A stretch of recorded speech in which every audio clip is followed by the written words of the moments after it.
Resuscitation. Staff nurse RJ has been walking the halls and treating the wounded at Northwick Park Hospital for 7 years. Kuya Ben! Kumusta? RJ has heard that one of his friends who is a porter at the hospital, Ben, has been admitted after a fall on his day off. Oh, Kuya, I feel so sorry for you. I love being a nurse because it gives me the chance to help people who are in need. A&E is very special to my heart. I love the adrenaline rush it gives me every day. Ben's wound will need re-cleaning and to be freshly dressed. It's been cleaned earlier, but when I looked at it, it was like bleeding all throughout the neck. Well, it's not too bad. I've seen worse. But since it's Kuya Ben, I think it's worse. The term Kuya is like a Filipino term, meaning you're like an older brother. RJ is part of a large group of Filipino nurses who work at Northwick Park Hospital. It's very difficult to be away from home, but the Filipino community here in Northwick Park made me part of a very loving community, and that is what I love about the people here.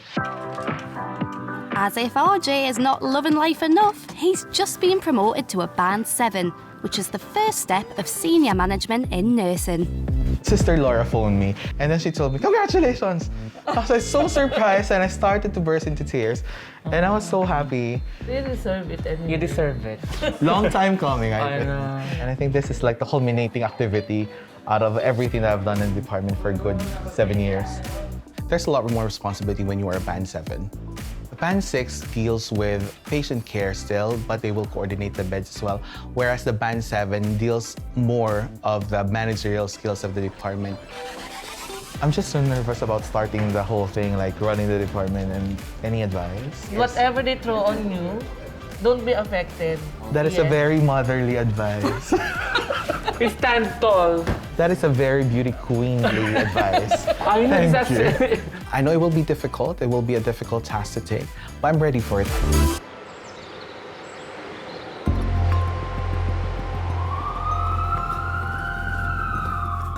Before RJ starts his new job in management, he'll have to run the gauntlet of handling Resus one more time. A&E is not for everyone. A&E could make or break you. Because, you know, A&E is a very fast-paced department.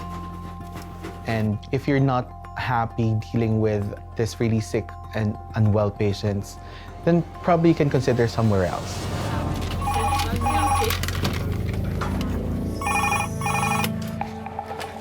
Northwick Park Resus. Whenever that phone rings, there's this feeling that you always get that you're afraid. Yeah. You will ask yourself, what am I gonna do if this patient arrives? What if the patient's very unwell?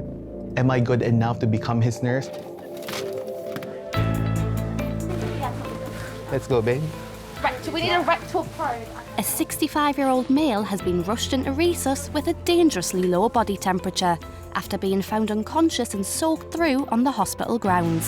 So this gentleman was under a tree at the back of the hospital. Yeah. He's been there since early hours of this morning. That's all we know. Temperature was 26 initially, and we did a quick sat, and that was 99. Nesta, prepare the warm fluids. The medical staff are concerned as the patient's temperature is 26 Celsius. Any temperature below 35 is considered hypothermia. The normal temperature for normal adult is 36.5 up till 37.5. For patients with 35 below, it could be dangerous for them, especially for older people. We immediately give warm blankets, warm fluids. Otherwise, the patient will be dead.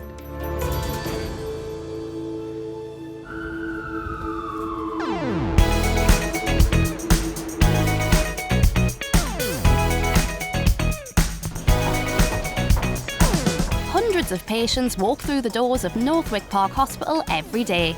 The first stop is always with the triage nurse. Joseph Revel. So they're worried about your blood pressure. Triage is a quick assessment of the patients when they come in. Nurse Ruth has been working in A&E for 3.5 years. As a senior staff nurse, some of her time is spent triaging patients. We'll check their observations, past medical history as well, and send them to whatever place in A&E depending on that. Ronald Gamble. Today, Ronald has come in worried about chest pains and will see Nurse Ruth in triage. Triage can be repetitive. We get a lot of patients, but it definitely can be surprising at times. What brings you to hospital today?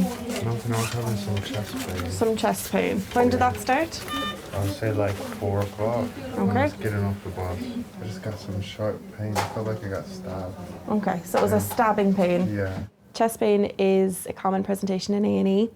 Everyone is afraid that they're having a heart attack, but oftentimes it can be just as simple as a muscle strain. You haven't had any trauma recently, you didn't have a fall, you weren't lifting any heavy boxes that would have pulled a muscle or anything like that? So I do have diabetes. You're on insulin? Yeah, I have my insulin in my pocket. Okay. Do you know what your last blood sugar was? Oh, I'm not sure. Okay, fine. To be And honest, I don't check. you don't check? No.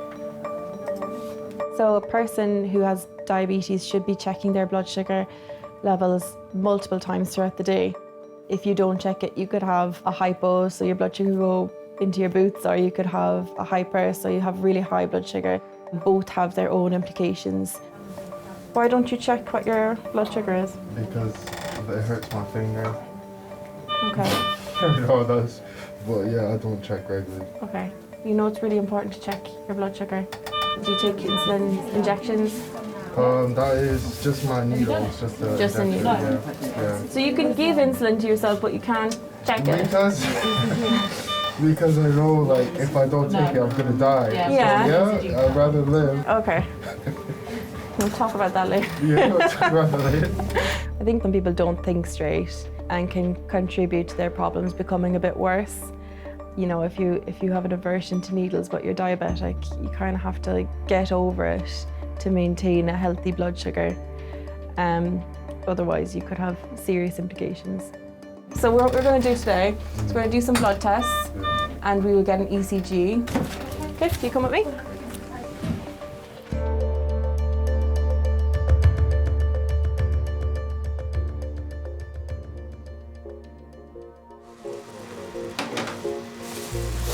Okay, Peter. RJ's hypothermic patient still has a low body temperature of 26 Celsius, but with heaters and blankets in place, they now need to closely monitor his vitals as he warms up. Hypothermia is a very serious condition. If we receive a patient here in Norfolk Park with hypothermia, we need to put the temperature up the fastest way possible. Can you do the observations, please, and give that to me, then I can triage.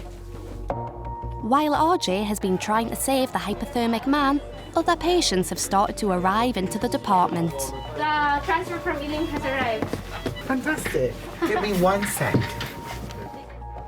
Being in charge of resus, you have patients who are coming to your door very unwell, and you have to treat that immediately. You have to treat the main complaint. And then you have to identify the patients who can step down to HDU, to the other part of A&E, because you don't have the capacity. And the challenge will always be, patients are very unwell. Hello, ma'am. Good morning. I'm RJ. I'm one of the nurses. This is Jeanette. She's got a fractured femur. Where? Right, left? Left side. 82-year-old Jeanette has been brought in with a broken leg after a fall at home, but resus is currently full and RJ needs to find her a room. Sean, tell me some good news about beds. I've got 2 porters booked, on and this? they're going to be going HD3 and HD12. I'm just waiting on my porters. Fine. I'll call you once I have an available space. So most of the time, as in charge, you will always be in a situation that you don't have a bed and your patient are waiting in the corridor or in the ambulance. Hello, my dear. I'm Sarah. I'm one of the A&E doctors. How are you feeling? In pain. The first thing that I do whenever I'm in charge, I always ask a doctor to look after this patient. I need someone who will look after the patients who are waiting for the bed. And whilst I'm creating the bed, at least something is being done for the patient. She has complaining of some chest pain, but she says it's like that all the time. While RJ and Dr. Sarah try to figure out how to manage Jeanette with no free beds, staff from other departments also have patients that need help. I bring the patient here now from RU. Why? She's not well. Well, what kind of not well? Can you stop them to come? There's a lot of pressure in resus, especially when you are in charge in there. You have 7 spaces for very unwell patients in the community. There could be unlimited sick patients and you only have 7 spaces. And the struggle will be creating spaces for them. All right, Kuya, this patient can go to A7. No, not A7. This Resus 5 can go to A7. This patient can go to HDU15. HDU3, sorry. RJ now has 2 patients waiting, but only managed to clear 1 room so far. Don't find any vitals peripherally. She seems like she's peripherally shut down. She's got a good central pulse. She's drowsy. The number of patients coming into Norfolk Park Hospital has always been crazy, and sometimes it's frustrating. I don't have a space, that's the problem. I told you not to bring the patient yet. Wait a minute. Resus 5 can go to 7. If we are very busy and people are like missing the treatment, it makes me angry because I really wanted the best for my patient. I think I'm gonna collapse.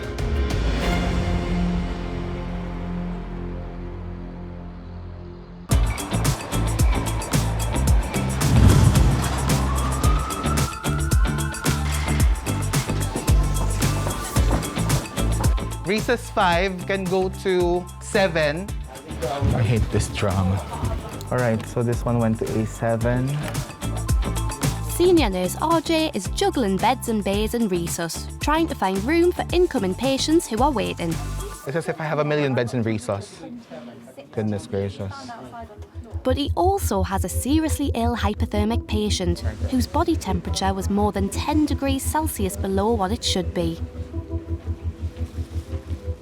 I need warm blankets from recovery or theaters. Warm blanket? Yeah. Okay, we'll go get it.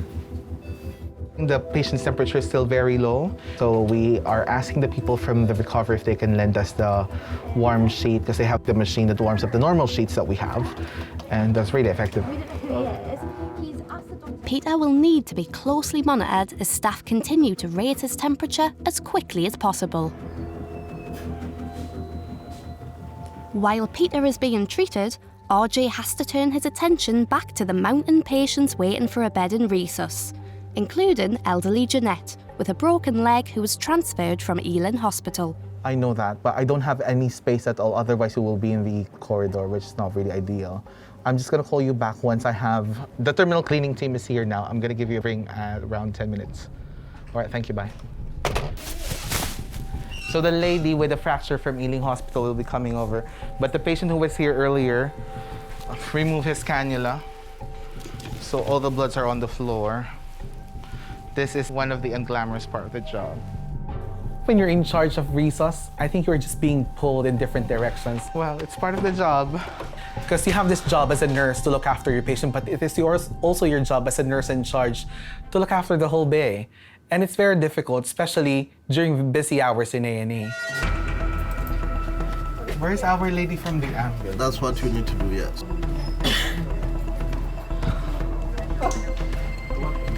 I want to be an octopus today.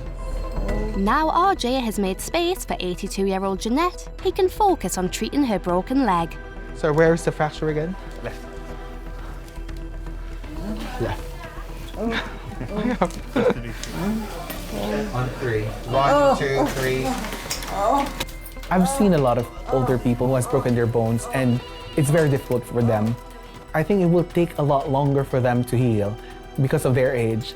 I just feel so sorry for them because I know it's very painful. Jeanette, we're just gonna slide you up, all right? Then later on, we're just gonna change the bed so that you'll be more comfortable. I'm so sorry.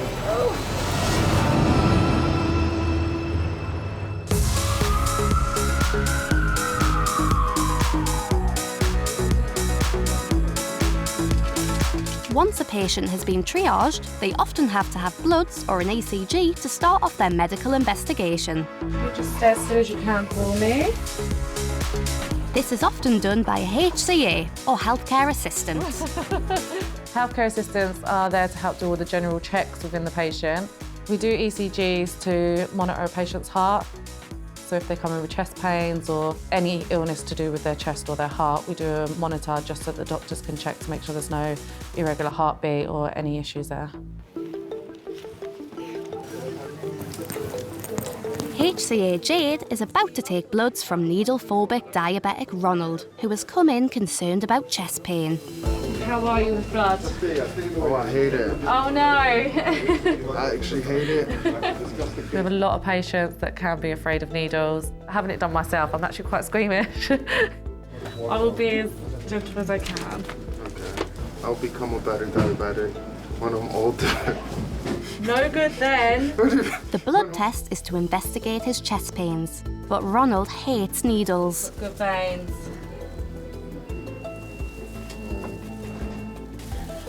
I really enjoy taking blood from patients. Some healthcare assistants really don't enjoy it, but it's just one thing I find quite challenging, especially when you get difficult patients to bleed. I feel like your hand might be easier. Make a fist for me. Not my hand, though. Not your hand? No, it will hurt too bad. Just here. Okay. I kind of ask them sometimes if they'd like me to talk, be quiet, count down, or just do it without them knowing, with them looking away. So you kind of need to read the patient and see how frightened they actually are. Straighten your arm right up for me. Don't worry. Don't look. Sharp scratch, okay?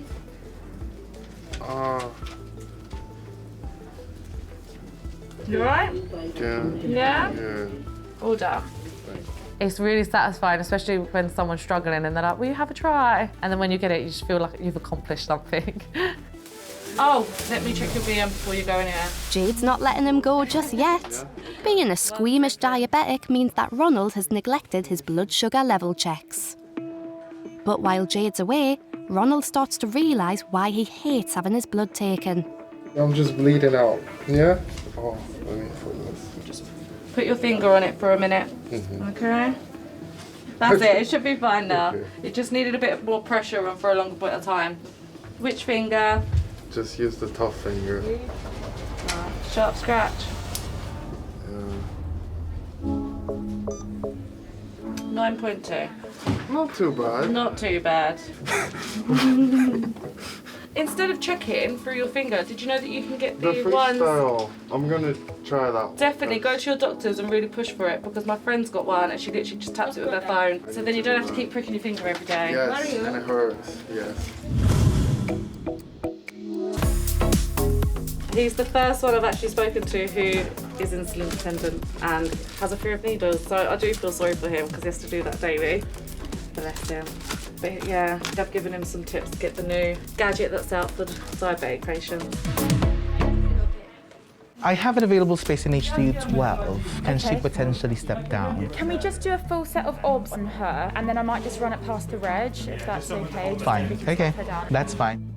RJ is holding down the fort, managing 7 resus bays and 2 patients of his own, including Jeanette, who broke her leg after falling down some stairs. If the patient's coming in with a broken bone, we have to make sure that the patient is pain-free, or at least the pain has been reduced. That is your goal as a nurse in resus. Anuja, do you mind prescribing some medication for Our Lady in 6? Because we're still waiting for the ortho. Yeah, what do you want? Well, she was given morphine by the ambulance, but the blood pressure went down to 90 systolic. While RJ is waiting for the orthopaedic doctors to treat Jeanette's broken leg, all he can do is make her comfortable. She's in very, very bad pain. No paracetamol given yet. Should we do that then? Please. My dear, I'm gonna give you some more painkillers, okay? We are getting a lot of older patients in A&E, and I think I really need to look after them very well because they're vulnerable and they're very frail, and you really want to give them the best care possible. All right, my dear, can you straighten up your arm? Are you comfortable this way? Yeah, I want a pillow further down. Further down. Yeah. With Jeanette's pain relieved and being out of immediate danger, she can be moved out of resus, freeing up space for more patients. This is the only stable patient I have. I'm going in another room. You're going to another room, but still in A&E. You're not leaving our department. So the doctor will be here hopefully the next 10 to 15 minutes. I'll be the one. In resus, we have 7 bays, but we are trying our best to keep 1 bed free. It's actually good that you are treating them immediately and you're giving them the best care possible so that they can step down, meaning they're stable. But then the sad part of it, you don't know what happened to them after that. Now Jeanette is comfortably waiting for orthopaedic doctors to assess her leg, RJ can finally breathe as he's managed to clear an additional room, but he still has patients to help manage. When you're in charge of resus, you are looking after a patient, you're looking after the whole area, and then you're also helping your colleagues managing their own patients. So basically, you are everywhere. Oh, okay. Nobody's gone on their breaks yet. Catherine. RJ needs to determine what will happen with his hypothermic patient, Peter. Patient who was found under the tree is responsive, but the problem is he's very unwell.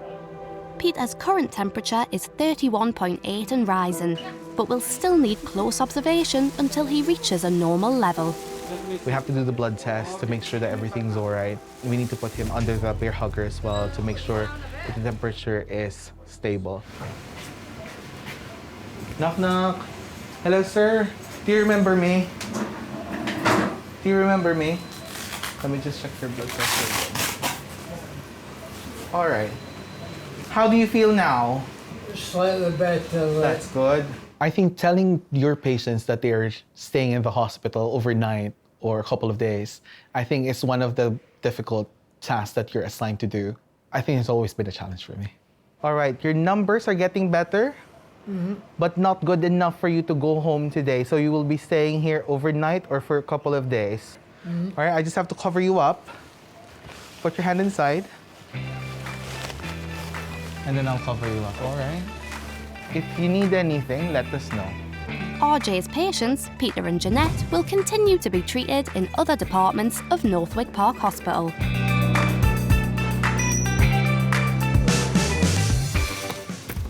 I know it's so early, I'm already sleeping. I know, and that was quite exhausting, wasn't it? Because a lot happened at one time. No, it's like the whole whirlwind of cases. I know. I honestly shouldn't be in here because I'm like bad. Well, I love that you're here. Oh, cute. At the end of the day, I think the most fulfilling part is that you have given your best, you have given the best care possible for your patients, and you've done a difference in their lives. And I think that's the biggest takeaway. Okay, all the best. Beanie, please don't tell me you need a bed. Oh. Fellow Filipino Lou is now taking over leading Resus for the rest of the day from his close mate RJ. Filipinos make good nurses because we love to look after people. Well, I think it's an innate thing for us to give something or to give back. RJ, how many more are left to triage? We're smashing it. He's only 10-15 minutes away from me by walking. So sometimes after work, he would invite us over for breakfast or for dinner. RJ frequently shows off his Filipino flair in the kitchen, making food and hosting parties for his colleagues and friends. I think that is your expression of love to your friends and to your family. When you cook for them and you let them eat. Yeah, food is his love language. Let's just put it that way. Thank you. Hey, Northwick Park Hospital. While Lou is saving lives, RJ is going to be prepping a feast for his workmates. Fingers crossed Lou will get out of work in time.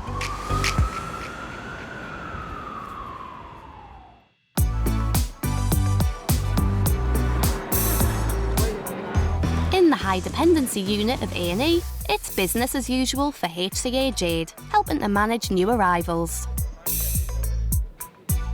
I love working with different patients, so learning about different people's backgrounds. You've made my day today. In A&E, you get different patients, different situations every day. Jade's going to give Primella a full MOT on the doctor's orders, as she's experiencing some chest pain. Yeah, he's my friend. You're my bestie. Yeah, okay, no problem. Jade became a HCA when her mother became ill. I decided that it would be a really good career choice for me because I was learning so much just caring for my mum. So I went into a care job. I worked up to a senior position, decided to go to a hospital. Right, I'm going to take your blood pressure again, okay? Yeah, okay, no problem. Thank you. Yeah, so it is slowly going down, which is good. All right. I would love to do my nursing. I'm doing little training parts here and there, so that helped me do a little bit more within the A&E unit, but I do want to do my nursing in the future. Is that okay, or do you want them off? No worry. I'll see you in a bit. Try to get some sleep. Having that little bit more responsibility is something that I would like. Between checking patients, Jade and fellow HCA Tamsin talk about their less than glamorous first jobs. What jobs did you do before you worked here? So I worked as a carer and then I used to work in a chicken shop. Literally. How old was you? I was like 16. I got like £5 an hour. It was Oh, alright. that's good though. You started work at 16? Yeah, they had rats in that though. Oh. Considering how big the unit is, we all get on so well, and that's what I really like working here, is that you can talk to anyone, which makes it easier to work as a team. What jobs did you do, darling? I worked in a bookies. People came in and tried to rob the shop when I was working. Are you joking? No. With guns? No, they came in and poured petrol and diesel and that all over the shop and threatened to light it with me in there. Did you give them the money? No, I grabbed the money and ran out the back.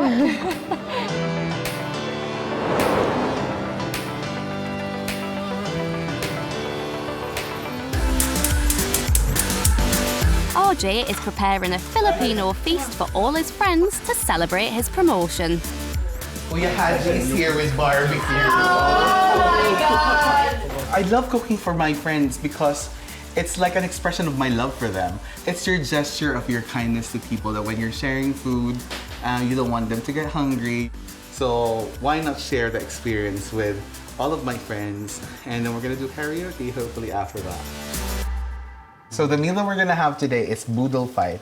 It's a tradition in the Philippines that we are eating together with our friends with our bare hands, and we're just gonna share the meal on top of the banana leaves.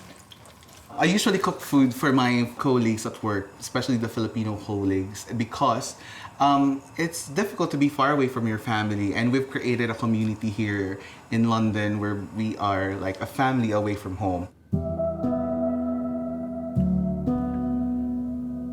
RJ hasn't been able to go home and visit his family for over 2 years due to the pandemic. I've been abroad since 2015, and living away from your family is such a hard thing to deal with every day, especially for me that I'm really close to my parents, to my siblings. Because it's so difficult to think about the time at home. Sometimes it's 8 hours, sometimes it's 7. So what I thought, I'm just gonna put 2 clocks and that'll be easier for me. So this is the time for the Philippines, and the other one is time here in the UK. RJ's way of saying thanks is hosting parties. And not only is he an amazing chef, he's hoping to serenade his work family too. I don't want to be sound cocky, but I know how to sing.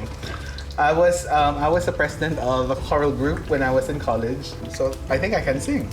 It's not just he can carry a tune, he really sings very good. Just don't give him the microphone or else you won't have the chance to sing. And if you touch me like this, and if you hold me like that. Oh my God, I don't know the lyrics. Hopefully the lyrics will all come back to him when it's time for karaoke. So Lou just messaged me. So he'll be late as usual. I'm usually on time. He's the only one that is always late. Lou is having a snack at the start of his shift and looking forward to tucking into RJ's feast later. I tend to go on an early first break, have a heavy meal, because I'm pretty sure like the rest of the shift will be very busy. So if I do get late lunch, at least I'm okay. I'm not that too famished or something like that. Just a healthy snack today then to maintain his appetite? Now it's just digestive biscuit. Just this one. Want some? I think I'm okay for the rest of the shift. Lou's not the only one in the A&E department thinking about his lunch. I've never had a Big Mac. What do you get from McDonald's? I get a Happy Meal with a toy and then like 6 chicken nuggets as a side and then and then a nice McFlurry. Oh, I don't like McFlurry. Back in Resus, a patient is in cardiac arrest and has been rushed into hospital. Nurse Lou will be managing the situation from outside while team members attend directly to the patient. What's the downtime? How long is the downtime? Cardiac arrest is a very intense medical emergency. Everyone is pressured, so you are trying to racing against time, and then you try not to commit any mistake. So we do CPR, wherein we compress the patient's chest just to make sure we are circulating blood all over the body. Have they given adrenaline? Being a scribe during a cardiac arrest is a very important role because you try to track down what's happening, how long have you been resuscitating. You remind them when is the next rhythm and pulse check. You also tell them if adrenaline or a certain medication needs to be given at this time. Guys, do the mental health check, please. Have they got a gas? We also deliver emergency drugs to them. Okay, adrenaline due, thank you. And then hopefully we get the heartbeat back, and then eventually we'll be able to look after the patient. We don't know how much of the downtime was. Right? But from the time they came in, he's been pulseless, and pupils were fixed and dilated. It's very important for us to know how long the downtime is. Downtime basically is the time that the patient has no pulse and breathing. How long the patient has been resuscitated outside the hospital. So it gives us an idea of the prognosis of our resuscitation efforts, if the patient will survive it or not. So if this gas is incompatible, I think we might have to call it.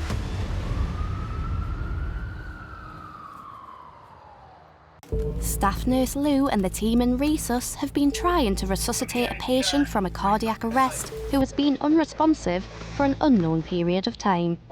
Yeah, we don't know how long the patient's been gone.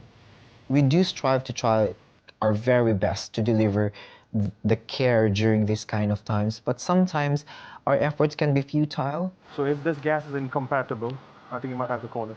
Sure. Sometimes the patient doesn't really respond to the kind of treatment that we're giving at that time, and as a team, we confer with each other and decide it's best to stop.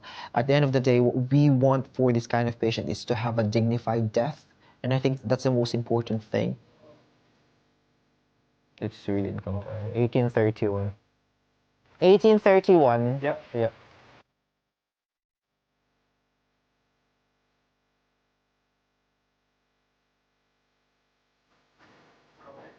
I do sometimes feel bad where you have to stop resuscitating a patient, because we would want to give more, because I think that's what we are here for. But then at the end of the day, I would like to think I did my best efforts to save this patient's life, and I think that's the most important thing. Oh, gone. 6 years is gone. Is there any family member around? Got next of kin, but he's in India. One of my role is to, get in touch with the family. Yeah, sometimes they come in without any mobile number or any details about who we can call. On the NHS file, there were 2 numbers. One must be his, the other one may be someone Have you else. got those numbers? Yeah, I've put them on the system. It's on Okay, Symphony. Let's do some detective work. With very little info available about the patient, Lou needs to go through their possessions to look for clues on who the family is and how to get in touch.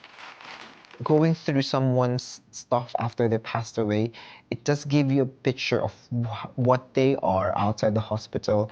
It gives you this kind of sadness. To see the photos, to see handwritten notes inside their wallets. It's really sad.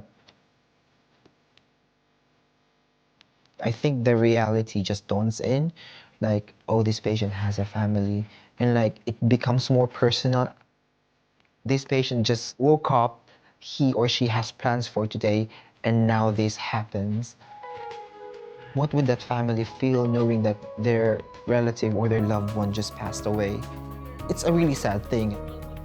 On a personal note, I myself have received bad news from afar. I mean, I was here in this country, and in the Philippines, my dad was very unwell. He was really in a serious condition. So I use my personal experience to be able to look after people the way I would want my loved ones to be looked after as well.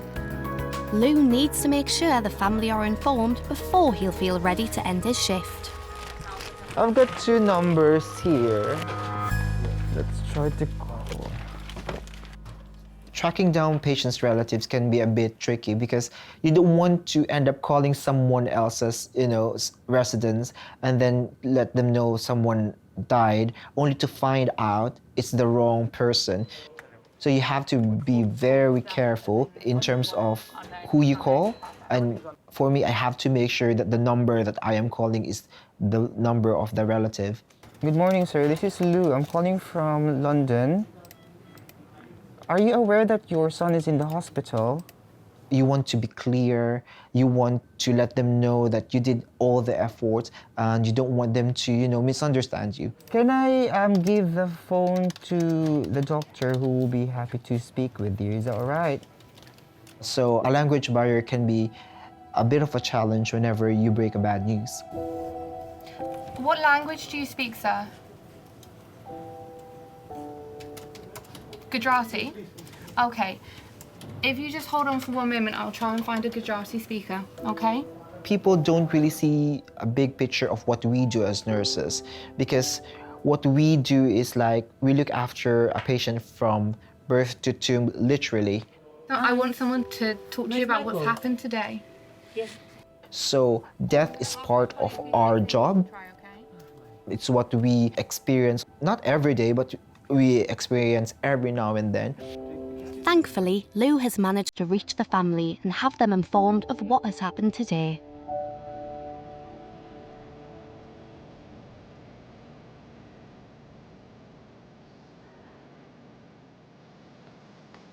Afterwards, I do feel a bit sad, but I try to think what I did for the patient.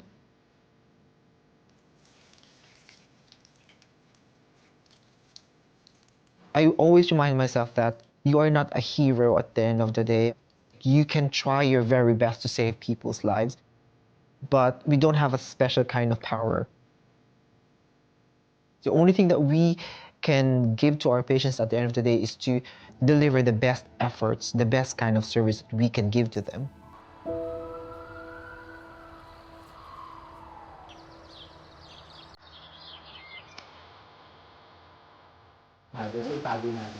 RJ is hosting a Filipino boodle fight dinner with his surrogate family of expat Filipinos to celebrate his job promotion.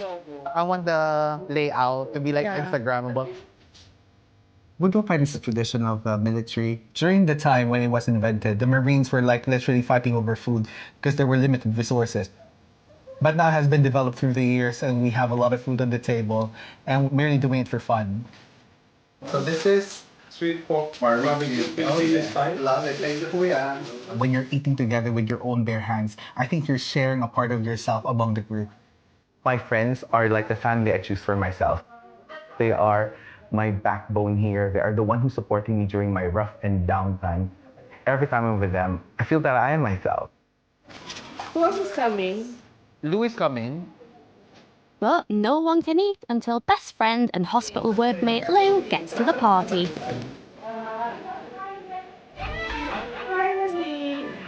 Thank you for coming, Han. It's 1 o'clock. Sorry about that. Fashion have delayed. I know, I'll do the honors of putting the rice. I'll put it in the middle. I think the best thing about the Philippines is the people and the food. Giving food or sharing food with other people, we call it as a Filipino hospitality. And I think that's the best thing about the Filipinos. We are very welcoming and accommodating. With the table set, it's almost time to eat, but not before RJ updates his social media. My food will always look beautiful. So even if my family is thousands of miles away from me, I think taking photos of what I'm eating is like they're beside me. It's sharing what I'm eating and sharing what I'm doing to them. 1, 2, 3, and... Do it for the gram. Boodle fight are fun. Like it's some sort of thing that most people would be doing all the time if they've got the chance. Because you're just with people you love, you share stories, you joke about. We just enjoy the food. We also enjoy the company. Anyways, let's go. When was the last time I used my hand? This one is very nice. The best one. Just one. Did you cook this one? Why are you sitting down? I'm for the chair. Hmm? I didn't know you're supposed to eat standing up. Something else. With the boodle fight eaten, it's time to move on to RJ's power ballad encore. There you go. So if you're in a Filipino party or a Filipino gathering, it wouldn't be complete without karaoke because everybody loves to sing. Wait, everybody come over. I think this bunch of people I am with right now is my greatest source of joy and laughter whenever I feel down at work. And I just love them to bits. If I'm gonna be away from my family, especially my mom and dad, then I'd choose these lovely people to be with me. I think everybody wants to sing and everybody loves to join the party. And I think that's the fun part of the party, that everyone's singing and the whole spirit is so high. This group, they're really good at singing, but Don't Let Me Sing, that's a different story. Maybe let's put on some happy songs I can dance for them.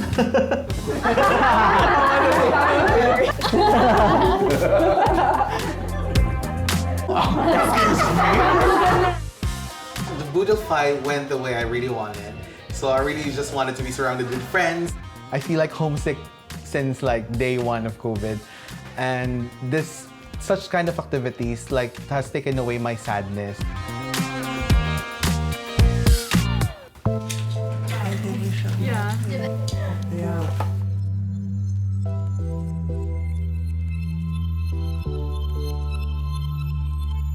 How do you feel now?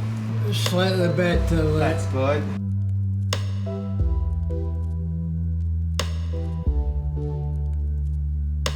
Just got some sharp pain. I feel like you got stabbed.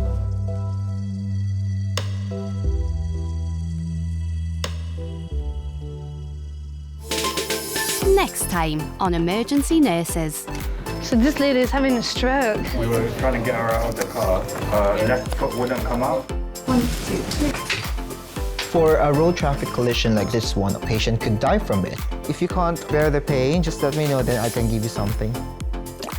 I'm gonna kill you. I brought the cake for the bake-off. Welcome to this bake-off challenge. So this is my chocolate pistachio cake. Pretty. Well, obviously, it's me.